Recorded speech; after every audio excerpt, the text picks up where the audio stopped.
Assalamualaikum warahmatullahi wabarakatuh. Selamat pagi dan salam kebahagiaan bagi kita semua.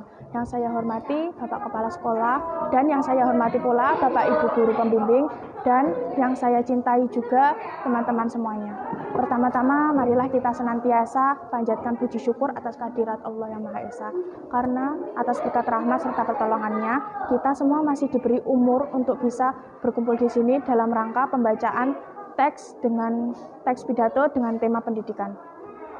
Pendidikan sendiri merupakan salah satu cara dari sekian banyaknya cara yang bisa kita tempuh demi tercapainya Indonesia yang lebih maju dan lebih baik. Pendidikan merupakan salah satu proses di mana berjalan dengan sangat panjang. Pendidikan tidak dapat dipaksakan dan dipercepat. Pendidikan harus berjalan dengan alami dan memang membutuhkan waktu yang sangat lama.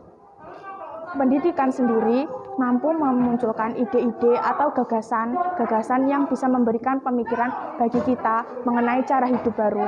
Bagaimana dengan pendidikan, kita bisa memikirkan sesuatu yang sebelumnya sama sekali tidak terlintas dalam benak pikiran kita. Dalam hal fisik sendiri, bangsa Indonesia merupakan sebuah bangsa yang merdeka dan bebas dari penjajahan. Namun, tahukah teman-teman dan Bapak Ibu guru semua bahwa bangsa kita ini masih terjajah dalam segi pendidikan. Tingkat pendidikan kebodohan dan putus sekolah yang masih tinggi di Indonesia seakan-akan menunjukkan bahwa kita memang belum serius dalam membina pendidikan di negeri ini. Teman-teman perlu diketahui, di negara lain mereka bisa membuat mobil, membuat sepeda motor, membuat televisi canggih, membuat roket, membuat pesawat, membuat HP, dan barang elektronik lain. Mengapa kita tidak bisa menjadi seperti mereka? Jawabannya terletak pada pendidikan di negeri ini.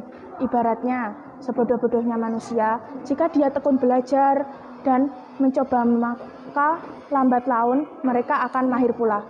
Jangan mengatakan orang di luar negeri itu pintar. Mereka hanya rajin berusaha, dan satu lagi, mereka tidak malas dalam urusan belajar, dan mereka sangat disiplin. Jika kita tekun dan rajin berusaha meskipun sebenarnya kita bodoh, lama-kelamaan kita akan menjadi pintar dengan sendirinya. Orang luar negeri rajin membaca. Apa yang kita lakukan? Mereka berjuang keras untuk hidup. Di luar negeri sana, seorang pengemis bisa menjadi kaya di Indonesia. Bukankah seharusnya kita malu? Oh, tentu kita harus malu. Sekali lagi, pendidikan merupakan jalan yang sangat menentukan bagi masa depan bangsa ini. Pendidikan merupakan sebuah sarana penunjang kehidupan bangsa yang lebih baik, harus secara benar dan sungguh-sungguh dalam mendidik peserta didiknya. Untuk bisa mewujudkan pendidikan Indonesia yang lebih baik, memanglah bukan suatu pekerjaan yang mudah, teman-teman. Harus diimbangi dengan dana dan kerja keras dari semua unsur pendidikan. Pendidikan juga harus dilengkapi dengan pelajaran sopan santun, karakter dalam masyarakat. Jadi, dengan pendidikan, jangan hanya dijadikan peserta didik pintar, namun juga bisa membuat peserta didik menjadi sopan santun, taat terhadap agama, hormat kepada guru, dan mengasihi kedua orang tua.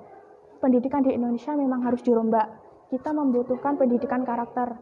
Teman-teman tahu semua bahwa para koruptor pencuri uang rakyat di luar sana merupakan orang yang pintar. Mereka bisa korup karena memiliki jabatan tertentu. Jabatan itu mereka peroleh dengan jalan pendidikan yang tinggi. Untuk itu, kita membutuhkan lebih dari sekedar manusia yang pintar. Dengan pendidikan, kita membutuhkan manusia yang pintar dan memiliki karakter yang lebih baik. Untuk di masa depan, saya berharap supaya pendidikan di karakter di sekolah-sekolah terus ditingkatkan. Kita bangsa yang beradab, jangan cemari bangsa kita hanya karena ingin mempertahankan segelintir orang-orang yang tidak bertanggung jawab. Orang yang pintar akan berpikir dua kali sebelum melakukan sesuatu dan mengatakan dari mulutnya. Semoga dengan pendidikan yang saat ini sedang gencar diutamakan di Indonesia, mampu membawa bangsa ini ke tingkat dunia. Semoga mampu membawa bangsa ini menjadi bangsa yang disegani dan dikancah di dunia. Siapa yang bangga jika bangsa ini maju dan besar? Oh, tentunya kita sendiri. Mulai dari diri sendiri, teman-teman sendiri, berdisiplinlah untuk menyambut bangsa kita maju. Sekian pidato singkat dari saya ini. Semoga bermanfaat, dan maaf bila ada kata-kata yang salah. Bagi saya pribadi, akhir kata, wassalamualaikum warahmatullahi wabarakatuh.